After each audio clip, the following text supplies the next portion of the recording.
Coucou les petits amis, comme vous le voyez, c'est écrit deux mineurs cassent les bras d'une vieille à coups d'os de jambon. Eh, c'est pas charmant comme nouvelle? Bah oui, vous êtes comme moi, vous êtes enthousiaste à l'idée de côtoyer prochainement ces gamins, voilà. Parce que ça vous fera plaisir de les voir, de vous dire que vous risquez rien avec des petits bonhommes comme ça. Alors ça se passe en Haute-Pyrénées, une femme violemment agressée, dis donc, par deux mineurs placés chez elle.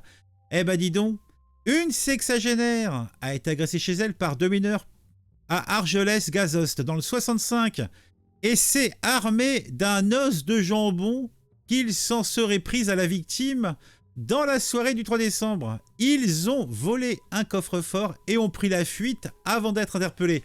Alors autant dire que les deux briscards de 16 et 14 ans, il me semble, sont partis avec le coffre-fort avec eux.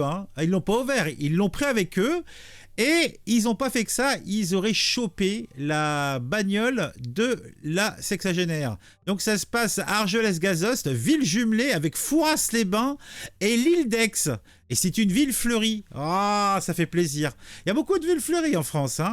D'après les informations de France Bleu et France 3, qui leur a été confirmée par le parquet de Tarbes, une femme âgée d'une soixantaine d'années a été victime d'une violente agression chez elle à Argelès-Gazost dans les Hautes-Pyrénées. La procureure Bérangère Prudhomme, c'est beau comme nom Bérangère, a indiqué que deux mineurs avaient été placés en garde à vue.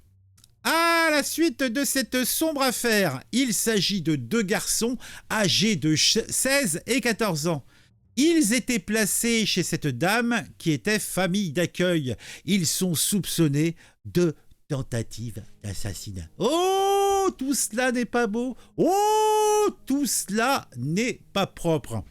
En tout cas, l'arme du forfait est somme toute originale. Un classique. Un os de jambon utilisé comme arme. La victime a été retrouvée chez elle dans un état très grave, avec une blessure importante à la tête et les bras cassés. Et pas un, mais les deux. Eh oui, elle présentait plusieurs fractures, elle a été prise en charge à l'hôpital et a été opérée dans la soirée. L'arme utilisée serait un os de jambon d'après le parquet qui indique que les deux agresseurs présumés s'en sont pris à cette dame chez qui ils étaient placés pour dérober le coffre-fort qu'elle possédait avant de voler sa voiture et de prendre la fuite. Ce soir-là, une autre adolescente a assisté à la scène, une jeune de 13 ans que les deux garçons ont amenée avec eux pour éviter qu'elle les dénonce. La voiture volée termine dans un fossé, oui. Peu de temps après s'être enfuis, ils ont eu un accident. La voiture est tombée dans un fossé et les deux jeunes sont donc partis à pied en emportant le coffre-fort.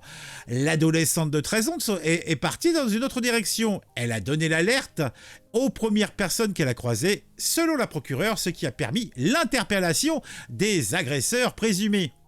Alors, il n'y aurait pas de préméditation. En garde à vue, les deux suspects ont reconnu avoir voulu voler et blesser la femme qui s'occupait d'eux, mais pas d'avoir eu l'intention de la tuer. Non. Elle lui aurait éclaté l'os temporal à coup là, on peut pas dire de nerf de bœuf, mais d'os de jambon. Ouais, c'est le gros os là, qui tient la cuisse quoi du cochon, non mais franchement qu'ils aient pas voulu la tuer, mais ils auraient pu aussi bien la tuer.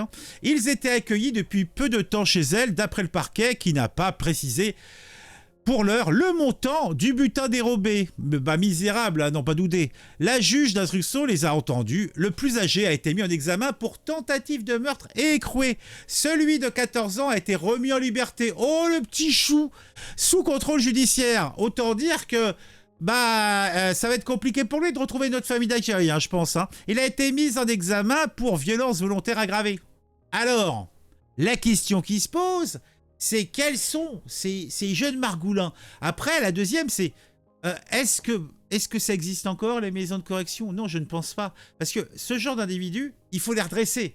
Parce que sinon, c'est pas en leur tapotant sur l'épaule. Oh, c'est pas grave, mon gars. Ah, faut plus recommencer, hein. Non, non, faut arrêter, petit gars. Non, non, non, non, non, non. C'est pas comme ça qu'il faut procéder, hein. Ça veut pas dire que la méthode un petit peu rigoureuse apporte des solutions obligatoirement plus efficaces, mais ce qui est sûr, c'est que la méthode de la petite tape sur l'épaule, elle ne marche jamais. Jamais, dans aucun univers.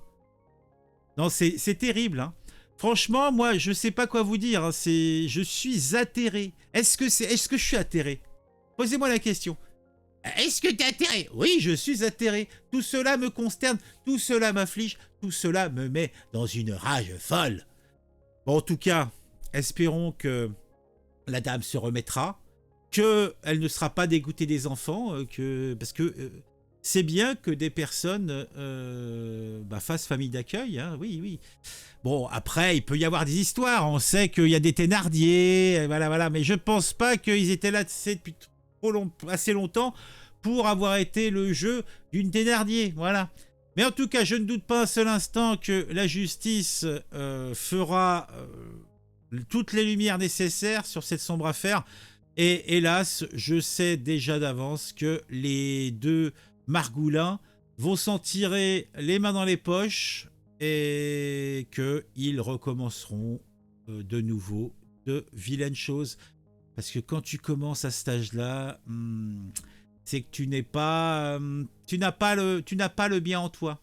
Allez, je vous souhaite une bonne continuation. Mettez un j'aime, mettez un commentaire, c'est bon pour le référencement. Si vous le souhaitez, abonnez-vous à la chaîne. On se retrouve très vite pour une nouvelle news qui m'aura intéressé et qui, je l'espère, va vous intéresser aussi.